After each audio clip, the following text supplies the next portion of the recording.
Appeal বিভাগের সাবেক বিচারপতি এএইচএম শামসুদ্দিন চৌধুরী মানিককে আটক করা হয়েছে। সিলেটের কানাইঘাট উপজেলার সীমান্তবর্তী এলাকা থেকে তাকে আটক করেছে বিজিবি। তিনি আওয়ামী লীগ সরকারের সময় আপত্তিকর মন্তব্য করে আলোচনায় ছিলেন। তার বিরুদ্ধে নোয়াখালীর সিনিয়র জুডিশিয়াল ম্যাজিস্ট্রেটের ১ নম্বর আমলি আদালতে একটি মামলা করেছেন কৃষক দলের কেন্দ্রীয় কমিটির সাধারণ সম্পাদক অ্যাডভোকেট রবিউল হাসান পলাশ। ইটা বালা নাই সুযোগ পাইয়া বাদে মানিক বাইরে তোমরা ওলাহান বান্দিয়া বাদে গলার মধ্যে ধরিয়া কইবা মানিক্যা তাই ফাওয়ার সম্পর্কে তোমরা আইডিয়া আসুন নিয়ে বুঝছো নাই নি হইরাম তাই যাওয়ার সময় খিতা লইয়া যাইতে হইছিল আর মানে কত ঠেকা দিয়া চুক্তিও করছিল শুনানো যাওয়ার তাইনের চিন্তায় আছিল। ফুরা ঘটনা শুন ভাই আগে মানিক ভাই আপনি হোক কিতা করছে সিলেটি অগলতে জকিগঞ্জ সীমান্তে বালিয়া আপনার বাড়ি মুন্সিগঞ্জ। নাম জিজ্ঞেস করেন। আমার নাম বিচারপতি শামসুদ্দিন চৌধুরী মানিক। বিচারপতি শামসুদ্দিন মানিককে হাইকোর্টে যিনি কয়েকদিন আগে একটা উপস্থাপন করছো চ্যানেলাইছি চ্যানেলাইতে হ্যাঁ হ্যাঁ সেই মানিককে নাম হলো বিচারপতি মানিক বাড়ি মুন্সিগঞ্জ। আপনার পিতার নাম?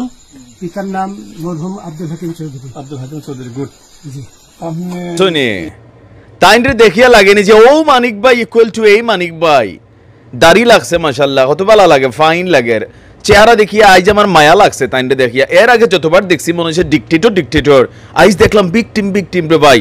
তখন আনো যাইতে লইছিল। আসো এবার আমরা মেইন ঘটনাটা বলি। সময়ের 1 ফুর অসমের 10 ফুর শুধুমাত্র একটা সেলুট দেয় নাই, এই জন্য একজন এসআই রে শুধুমাত্র সেলুট দেন, ওনার গাড়িটা গেছে তাও ফেস টু ফেস দেখা নাই। এই জন্য একজন এসআই রে হাইকোর্টে নিয়া সুপ্রিম কোর্টে নিয়া কানে ধরে ওটা সে বসাইছে। আইজিপি প্রতিবাদ করছে, ওনার চাকরি খেয়ে ফেলছিল। সেই মানিক ভাই, এই মানিক ভাই ভয়, এখনকার প্রশাসনের প্রতি ভয়। তো অলরেডি জানেন যে ভারতে পালিয়ে যাওয়ার সময় বিজিবির হাতে আটক হয়েছে আমাদের কালা মানিক ভাই ওরফে সাবেক বিচারপতি শামসুদ্দিন চৌধুরী মানিক।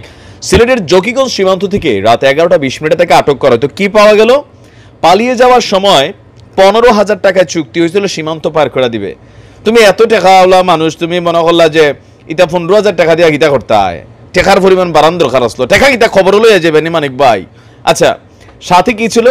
পালিয়ে যাওয়ার সময় নগদ 60 থেকে 70 লক্ষ টাকা, তার সাথে ছিল ব্রিটিশ পাসপোর্ট। আপনারা সকলেই জানেন যে বিচারপতি সাবেক এই মানিক সাহেবের, আজকে মায়া লাগছে লোকটার লাগে নামটা সুন্দর করে বলছি, তার কিন্তু যুক্তরাজ্যের পাসপোর্ট আছে। তো সেই যুক্তরাজ্যের পাসপোর্ট এবং বিভিন্ন ব্যক্তিগত সামগ্রীর সঙ্গে নিয়ে পালানোর চেষ্টা করেছিল। কিন্তু যাদের সঙ্গে তিনি পালিয়ে যাওয়ার চেষ্টা করছেন তারা ধোঁকা দিলাইছো, তোমরা পালা হয়ে যাও। একটা বিপদগ্রস্ত মানুষের টাকাও তোমরা মারিয়া দাও, অতটা খারাপ তোমরা খিলা হইলা। মানে ঘটনা হচ্ছে যে তার এই টাকা পয়সা হান্ডি পাতিল বা যা ছিল এটা তার এক জায়গাতে তারা কলা পাতার উপর বসাইয়া আসি বইলা সেই যে গেছে, আর ফিরে আসে নাই। আর তাকে আটকের সময় বিজিবি তার কাছ থেকে নগদ 40,000 টাকা জব্দ করেছে। এখন এইটা বাইরে করা দরকার যে খারা 60-70 লাখ টাকা আসলে আসলে নি থাকতেও পারে, কারণ জানে যে আগামী কত বছর আর দেশে আসবে না, টাকা টোকা নিয়ে ভারত থেকে চলে যাওয়ার সুযোগ ছিল। তো একটি ভিডিও যেটা আমরা সামাজিক যোগাযোগ মাধ্যমে দেখছি যে আমাদের বিজিবির তো সদস্যরা যারা আছেন তারাও পুংটা, এবং তিনি বলছিলেন তার সাথে ছিল ব্রিটিশ পাসপোর্ট, বাংলা পাসপোর্ট, নগদ টাকা, ডেবিট কার্ড এবং ক্রেডিট কার্ড। তো তিনি বলছেন যে এখানে নৌকলা নিয়েছে কিনা, এখানে তাকে যে নিয়ে আসছিল তারা এই টাকাটা মাইরা দিছে, আর 2-3টা ছেলে তার সাথে সব কিছু ফোন টোন যা আছে সব নিয়ে গেছে।